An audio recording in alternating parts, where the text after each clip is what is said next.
అంటే దానికంటే ముందు ఒక విషయం చెప్పాలి.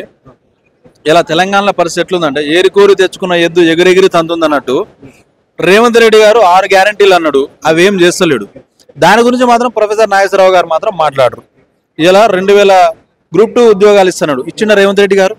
ఇలా దాని గురించి ఏమైనా వీడియో చేసిండ ప్రొఫెసర్ నాగేశ్వరరావు? చేయలే. నీకు 25,000 పోస్టులతోటి డిఎస్సీ చేస్తున్నాడు, మెగా డిఎస్సీ కాస్త దగా డిఎస్సీ అయింది. దాని మీద వీడియో చేసిన ప్రొఫెసర్ నాగేశ్వరరావు గారు చేయలేదు. ఇదే అసెంబ్లీలో బట్టి Vikramarka deputy CM of Telangana ఏమన్నాడు? గ్రూప్ 2 100 తీసుకుంటామన్నాడు, తీసుకోలేదు, మాట తప్పిండు. దాని గురించి వీడియో చేసిన ప్రొఫెసర్ నాగేశ్వరరావు గారు చెయ్యరు. అంటే నీకు ఈ కాంగ్రెస్ మేనిఫెస్టో అమలు చేయకపోయినా, వాళ్ళు ఇచ్చినటువంటి హామీలు నెరవేర్చకపోయినా రోజుకో వీడియో రేవంత్ రెడ్డి హీరో అని మాత్రమే చేస్తాడు, అంతేగాని దాన్ని మాత్రం నిలదీయడు. ఇది అందరూ అంటే తెలంగాణ యావత్ సమాజం దీన్ని గుర్తించాలి. ఒకటి.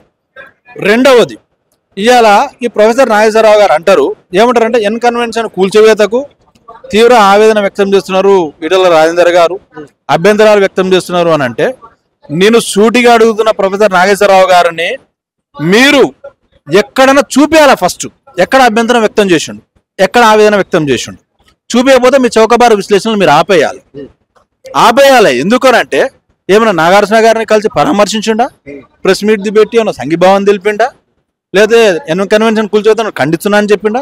ఏ రకంగా ఆవేదన అభ్యంతరం వ్యక్తం చేసినట్టు? ఎందుకు ఈ విషయ ప్రచారం చేస్తున్నట్టు ప్రొఫెసర్ నాగేశ్వరరావు?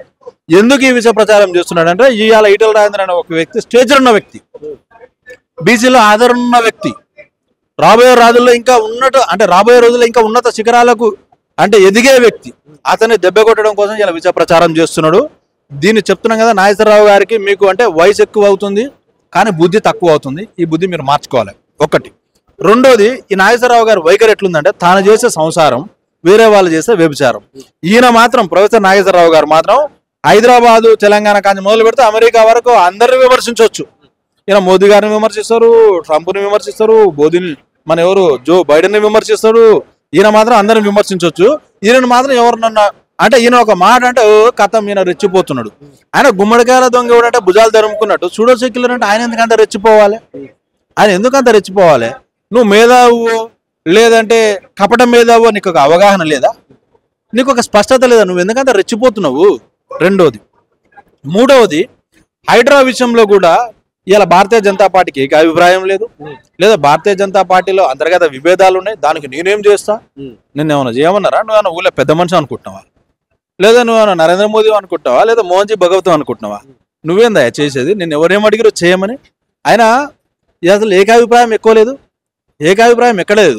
హైడ్రా విషయంలో అందరిది ఒకటే అభిప్రాయం, భారతీయ జనతా పార్టీది ఒకటే స్టాండ్. ఏం స్టాండు? అక్రమంగా కట్టిన ఫామ్ హౌస్లను కూలగొట్టండి, ఫ్యాక్టరీలను కూలగొట్టండి, ఫంక్షన్ హాలను కూలగొట్టండి, కాలేజీలను కూలగొట్టండి, కంపెనీలను కూలగొట్టండి, దేన్ని వదలొద్దు. భారతీయ జనతా పార్టీ రాజాసింగ్ బరాబర్ చెప్పిండు, మేమే మీకు మద్దతు ఉంటామని. అవునా కాదా? బరాబర్. మేము హైడ్రాని కంపల్సరీ వెల్కమ్ చేస్తున్నాం. కానీ మేము ఏం చేస్తున్నాము? ఒక మాట ఏం చెప్తున్నాము? ఈ రేవంత్ రెడ్డి గురువు అయినటువంటి చంద్రబాబు 17 ఏళ్ళు పరిపాలించిండు. ఇదే మన రాజేంద్ర అన్న గారు చెప్పింది. మీ గురువు 17 ఏళ్ళు పరిపాలించిండు, అండ్ మీ మిత్రుడైనటువంటి చంద్రశేఖరరావు 10 ఏళ్ళు పరిపాలించిండు. ఇప్పుడు మీరున్నటువంటి పార్టీ 45 ఏళ్ళు పరిపాలించింది. అంటే ఈ పరిపాలించి ఇందులో మోసం చేసిన జాబితా ఒకటి, మోసపోయిన జాబితా ఒకటి. ఈ 3 పార్టీలు కలిసి తెలంగాణ ప్రజల్ని మోసం చేసినాయి.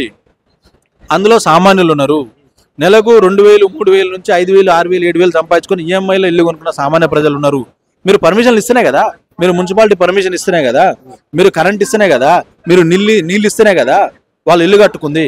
కాబట్టి ఫస్ట్ ఆ మోసం చేసిన వాళ్ళని ఏం చేస్తారో గది చెప్పండి. ఆ అధికారులు ఏం చేస్తారు, ఆ ప్రజాప్రతినిధులు ఏం చేస్తారు, అది చెప్పమని అడుగుతున్నారు. అది తప్ప. అది చెప్పిన తర్వాత వాళ్ళ ఆస్తులు జప్తు చేస్తారా, లేదా వాళ్ళతో నష్టపరిహారం వీళ్ళకి ఇప్పిస్తారా? ఆ తర్వాత వీళ్ళని ఒక మానవతా దృక్పథంలో ఏం చేస్తారో చెయ్యండి అని చెప్తున్నారు. దానికి ఎవరు అడ్డుగా లేరు. ఎందుకంటే ఇది హైదరాబాద్లో మనం చూస్తున్నాం, అర్ధగంట వాన వస్తాయి. ఇలా కూడా వాన వస్తుంది. అర్ధగంట వాన వస్తే నాలాలు పొంగి పొర్లుతాయి, మన రోడ్ల మీద తిరగలేని పరిస్థితి, చెరువులను కబ్జా చేసారు, గ్రౌండ్ వాటర్ తగ్గిపోతుంది. అందుకని హైడ్రాని మనం వెల్కమ్ చేస్తున్నాం. ఇది చెప్పి నేను ఇంకొకటి చెప్తున్నా. ఇదే ప్రొఫెసర్ నాగేశ్వరరావు గారు ఉత్తరప్రదేశ్లో యోగి ఆదిత్యనాథ్ గారు కనుక అక్కడ అడ్డగోలుగా నేరాలు చేస్తారు, రౌడీ షీటర్లు కబ్జాలు చేస్తారు, బిల్డింగ్ల మీద బిల్డింగులు కడతారు. వాటిని కూలగొడితే మాత్రం ఆయన నరేటివ్ బిల్డింగ్ ఎట్లుంటుంది దాన్ని వ్యతిరేకించి మంచిగా నెంబర్ ఆఫ్ వీడియోలు చేసిండు. ఈడ మాత్రం మరి సామాన్యుల ఇళ్ళ మీదకి బుల్డోజర్లు వస్తున్నాయి, వీడియో చేయాలి కదా. వీడియో చేయమంటే నేను హైడ్రా కమిషన్ కూర్చోబెట్టినా మానవతా దృక్పథంతో మధ్యతరగతి వాళ్ళ గురించి లేకపోతే పేద వర్గాల గురించి నేనే ముందు అడిగినా, నువ్వు అడుగుడేంది చెప్పు, ఒక హైడ్రా యాక్ట్ చేయమని చెప్పు. హైడ్రా యాక్ట్ చేసి చెప్తున్నాం కదా, పెద్ద పెద్ద రాజకీయ నాయకులే వ్యాపారస్తులే అన్ని కులగొట్టియాల. మాదాపూర్ చెరువు ఉంది, 25 ఎకరాలు ఉంది, 3.5 ఎకరాలు ఖాళీ అయింది, 5 ఎకరాలు మిగిలింది, ఇంకా 14-15 ఎకరాలు ఆడిపోయింది. నువ్వు అదే మాదాపూర్ నువ్వు పైలట్ ప్రాజెక్టుగా తీసుకో, అక్కడ చూడు బడా బాబులు ఏంది, సామాన్య ప్రజలు చూసి అప్పుడు మొత్తం హైదరాబాద్ అంతా చేయి, రాష్ట్రం అంతా చేయి. అది చేయకుండా ఏంది ఇది ఏంటంటే చివరిగా లాస్ట్ పాయింట్ ఏంటంటే వీళ్ళకి ఒక భయం. మొన్న చూసే 8 ఎమ్మెల్యేల నుంచి 8 మంది ఎంపీలు గెలిచిర్రు. 2028లో భారతీయ జనతా పార్టీ తెలంగాణలో ఖచ్చితంగా వస్తుంది. అండ్ ఎవరిని చూసినా ఇలా బండి సంజయ్ చూసినా ఒక మంచి నాయకుడు, ఈటెల రాజేంద్ర ఒక దమ్మున నాయకుడు, ఇవాళ రఘునందన్ రావు, మీరు కిషన్ రెడ్డి గారు, డాక్టర్ లక్ష్మణ్ గారు, ఎవరైనా చూడండి మంచి పవర్ఫుల్ లీడర్స్ ఉన్నారు. వీళ్ళు ఎట్టి పరిస్థితుల్లో భారతీయ జనతా పార్టీ అధికారంలోకి వస్తుంది. అండ్ భారతీయ జనతా పార్టీకి ఇవాళ తెలంగాణ ప్రజల మద్దతు ఉందని వాళ్ళకి అర్థమైంది. ఇవాళ రేవంత్ రెడ్డి కళ ఏంటంటే 10 ఏళ్ళ ముఖ్యమంత్రి ఎట్లయితే రుణమాఫీ సగమే చేస్తుంది, 6 గ్యారెంటీలు ఆల్రెడీ పక్కకు దోస్తువి, నువ్వు ఎట్లయితే కావాలంటే ఏం చేయాలి, భారతీయ జనతా పార్టీలో ఒక ముస్లిం పుట్టియాలి, భారతీయ జనతా పార్టీలో ఒక విభేదాల కలహాలు సృష్టించాలి అనే కోణంలో కేవలం రేవంత్ రెడ్డి ఎక్కువ పెట్టినటువంటి ఆశ్రయం ఈ ప్రొఫెసర్ నాగేశ్వరరావు, అంతకు మించి ఏం లేదు. మళ్ళొకసారి చెప్తున్నా, నాగేశ్వరరావు గారికి మీ యొక్క బుద్ధి మీ వైఖరి మార్చుకోండి. మీరు ఈ బ్రెయిన్ వాషింగ్ చేయడం అనేది బంద్ చేయండి. ఏదో మీకు 10 లక్షల మంది ఫాలోవర్స్ పెట్టిన వీడియోలో 30-40 వేల మంది చూస్తారు, 1,00,000 మంది చూస్తారు అని చెప్పేసి ఎట్లా పడితే అట్లా మాట్లాడి కాంగ్రెస్కి అనుకూలంగా మాట్లాడి ఈ ఫేక్ నెరేటివ్ బిల్డ్ చేస్తా అంటే, నేను ఒక మేధావిని, నేను ఒక సీనియర్ జర్నలిస్టుని, నేను ఒక ప్రొఫెసర్ అన్న ముసుగులో నువ్వు కాంగ్రెస్ పని చేస్తా, రేవంత్ రెడ్డి పని చేస్తా అంటే అది కూడా అర్థం చేసుకున్నటువంటి అమాయకులు కాదు తెలంగాణ ప్రజలు. గుర్తుపెట్టుకో ప్రొఫెసర్ నాగేశ్వరరావు, ఖబర్దార్. జై తెలంగాణ.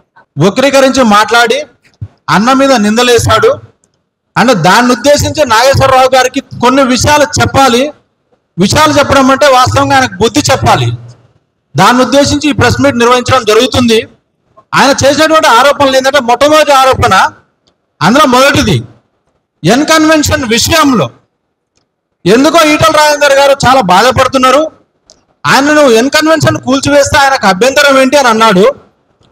నేను ఏమంటున్నా అంటే, ప్రొఫెసర్ నాగేశ్వరరావు గారు, ఈటల రాజేందర్ అన్న ఎక్కడైనా హైడ్రాకు వ్యతిరేకంగా కానీ లేదంటే ఎన్ కన్వెన్షన్కి అనుకూలంగా కానీ మాట్లాడింది ఉంటే మీరు చూపించాలి, లేదంటే మీ యొక్క చౌకబారు విశ్లేషణలు వెంటనే ఆపేయాలి. ఎక్కడన్నా నాగార్జునకు సంఘీభావం తెలిపాడా, లేదా నాగార్జునాన్ని కలిసి పరామర్శించాడా, లేకపోతే ఎక్కడన్నా ఒక ట్విట్టర్లో ట్వీట్ చేశాడా, ఏ రకంగా ఎన్ కన్వెన్షన్కి అనుకూలంగా మాట్లాడాడు. ఇంకా ఆ మాటకు వస్తే రేవంత్ రెడ్డి అదే ఎన్ కన్వెన్షన్ లో తన కూతురు ఒక ఎంగేజ్మెంట్ చేసుకున్నాడు. మరి రేవంత్ రెడ్డికి నాగార్జునకు ఎంగేజ్మెంట్ విషయంలో ఏం జరిగిందో, ఆ తర్వాత ఏం జరిగిందో మనకు తెలియదు. ఏదేమైనా సరే ఎన్ కన్వెన్షన్ విషయంలో హైడ్రా చేపట్టినటువంటి మిషన్ ని అందరం కూడా అభినందిస్తున్నాం. ఎవరైనా సరే ప్రభుత్వం యొక్క చెరువులను నాలాలను కబ్జాలు చేస్తే ఉపేక్షించేదే లేదు, కంపల్సరీ కూలగొట్టాల్సిందే. దానిలో వేరే ఆలోచన లేనే లేదు. కాకపోతే